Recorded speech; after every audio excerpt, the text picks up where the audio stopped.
This video is sponsored by Sheet Music Scanner. Usually, if it's found that a pop song has been based on or borrowed from an existing piece of music, that it's effectively ripped off another song, well, the conversation quickly turns to lawsuits and copyright infringement.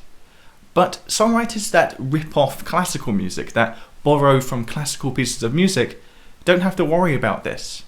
This is because, in most parts of the world, the copyright of a piece of music expires 70 years after the death of the composer, which means that the vast majority of classical music is now in the public domain, meaning anyone can draw from it and use it however they please. And this is exactly what Billie Eilish and her brother Phineas did when they wrote their song GOLDWING. GOLDWING opens with Billie performing an excerpt from Gustav Holst's Hymn to Wiener.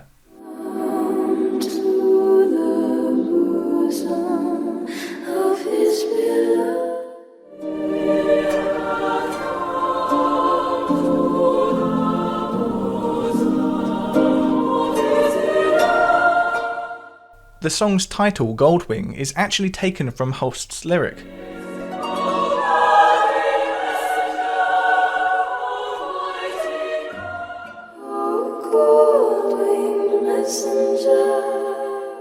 Once Billie reaches the end of the verse, the track then develops into a contrasting electronic arrangement, but with the last line of the verse looping beneath.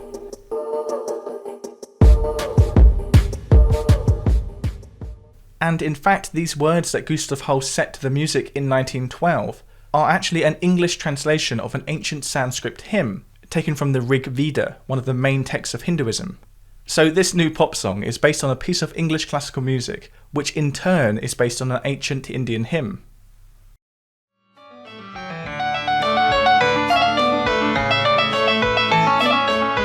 George Martin's iconic piano solo on the Beatles song In My Life was inspired by J.S. Bach. When the Beatles recorded In My Life, they left a gap for a solo, initially assuming it would be some sort of guitar solo, but they later decided it might be fun to have something slightly more inventive in there. So George Martin was tasked with composing a piano solo, and he chose to do it in the style of a Bach two-part invention.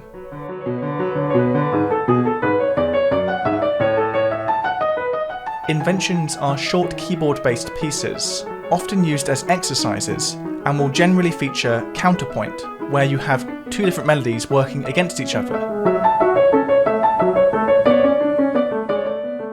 George Martin soon finished off writing his piece, but when he came to record it, he soon realised that he'd written it at too fast of a tempo for him to perform it. Being the inventive George Martin, though, he soon worked out a clever way to record the piece at its intended tempo. And I quickly composed a little section for a piano, but I couldn't play it. I couldn't play it because it was too intricate at the speed I wanted it done. So I said to Jeff, OK, let's use the wound-up piano technique, which is what I used to do with Billy J. Kramer. Drop the speed of the tape down to half what it is. So you hear everything an octave down, and it's half the speed. And then I could play the piano, exactly the notes I wanted, quite effectively. The two-part counterpart. It's rather like a Bach two-part invention. And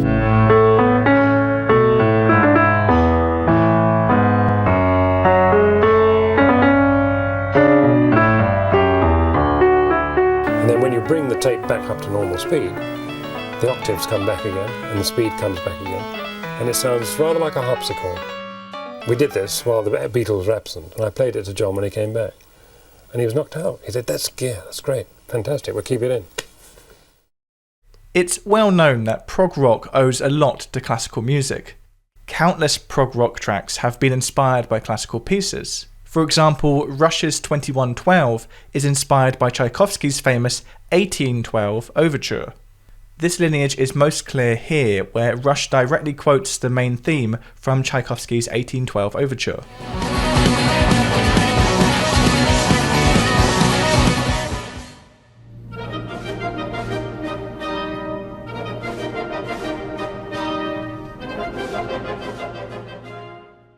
Another prog act to draw from classical composers is Emerson, Lake and Palmer.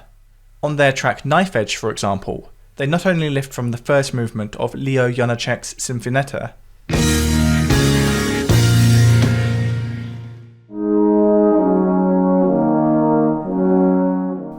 but also the middle instrumental draws from Bach's First French Suite in D minor.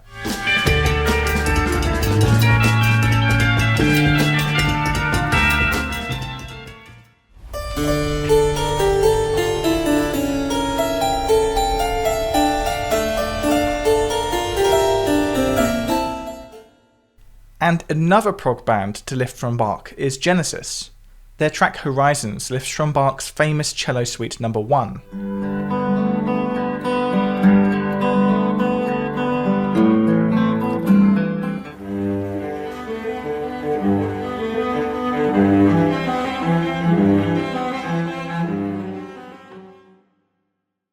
Sheet Music Scanner allows you to play back sheet music just using the camera on your phone. Just hold your phone or tablet up to the sheet music and Sheet Music Scanner will play the music for you, which can be super useful when you're trying to learn a piece and you want a better idea of how it should sound. You can even adjust the instrument and tempo with which the music plays back. With piano music, Sheet Music Scanner can also just play back one stave at a time, allowing you to hear the right hand or the left hand in isolation. You can either use your camera or import sheet music directly as a PDF. Sheet Music Scanner can even then export the music into formats like MIDI and Music XML that can be imported into notation editing software like Sibelius or MuseScore, meaning you could then edit or rearrange the music without having to transcribe the whole thing. To find out more about Sheet Music Scanner, use the links down below. A piece that you may not immediately associate with classical music is this.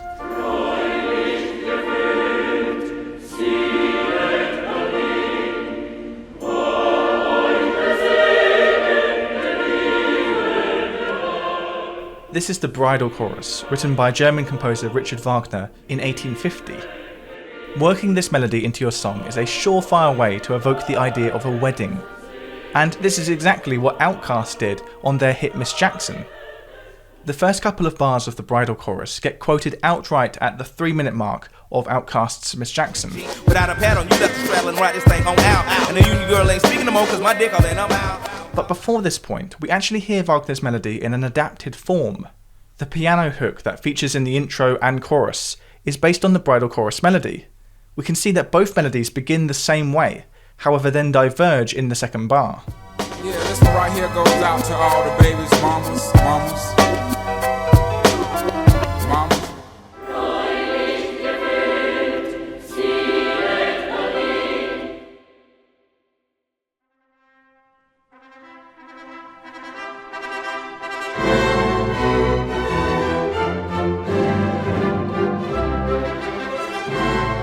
Another classical piece which is closely associated with weddings is Felix Mendelssohn's Wedding March. Various songs have quoted Mendelssohn's melody to evoke the idea of a wedding. Never Worn White by Katy Perry quotes the Wedding March during the intro to set the theme of the song.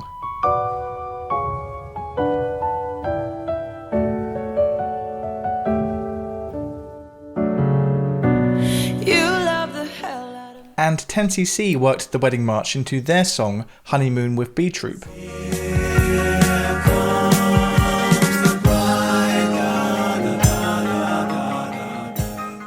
So if we want to evoke the image of a wedding, we can quote either Mendelssohn or Wagner. But we can also use classical music to evoke quite a different function.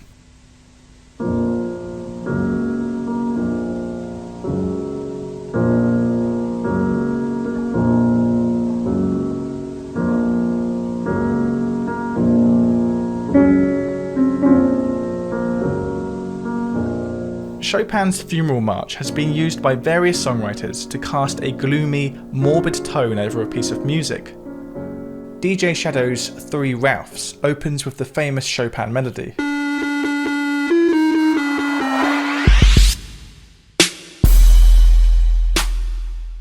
As does the piece Ward from the Minecraft soundtrack.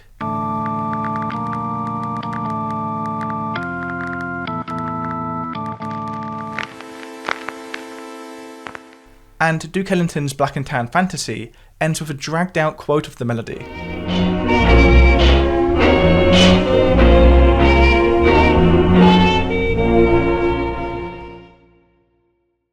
A songwriter who often infuses classical music into his songs is Rufus Wainwright. The most overt example of this influence is Rufus's track Oh What a World. Oh What a Wail directly quotes the main theme from Bolero. However, the melody has been adapted to fit the song's 4/4 meter rather than the 3/4 meter of the original.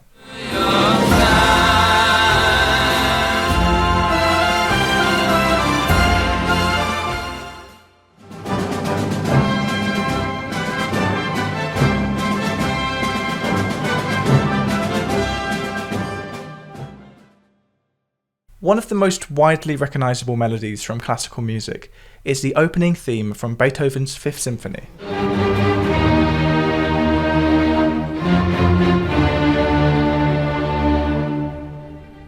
In 1976, Walter Murphy spun Beethoven's iconic tune into a successful disco track called A Fifth of Beethoven.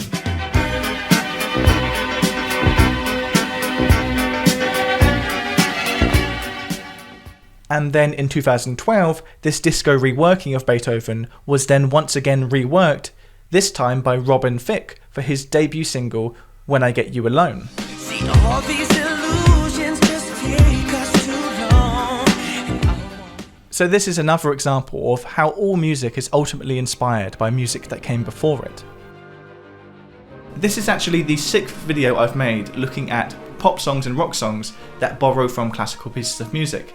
And I am certainly starting to run out of examples, but what we can see from Billie Eilish, for example, is that artists will never stop drawing from classical music. Not only has classical music got the big advantage of being largely in the public domain, meaning that you can borrow from it freely without worrying about future repercussions, but more importantly, classical music offers such a deep and broad world of sounds and ideas that we don't often hear in regular pop and rock music. So by drawing from the classical canon when writing your own song, you can instill almost a secret ingredient to give your song an extra level of character and intrigue.